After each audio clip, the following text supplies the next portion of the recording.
৩ মাসের শিশু সন্তানকে নির্মমভাবে হত্যার অভিযোগে এক দম্পতিকে গ্রেপ্তার করেছে পুলিশ।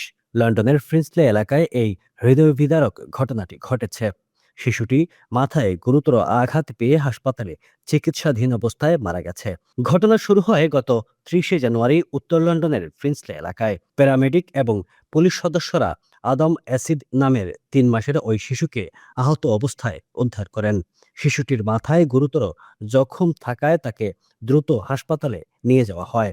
প্রসিকিউটর জুয়েল স্মিথ জানিয়েছেন যে শিশুটির মস্তিষ্কে রক্তক্ষরণ এবং মাথার খুলিতে একাধিক ফাটল দেখা গিয়েছিল। লন্ডনের গ্রেট অরমন্ড স্ট্রিট হাসপাতালে দীর্ঘ লড়াইয়ের পর গত ১৭ ফেব্রুয়ারি শিশুটি মারা যায়। এরপরই পুলিশ তার বাবা ও মাকে গ্রেফতারের সিদ্ধান্ত নেয়।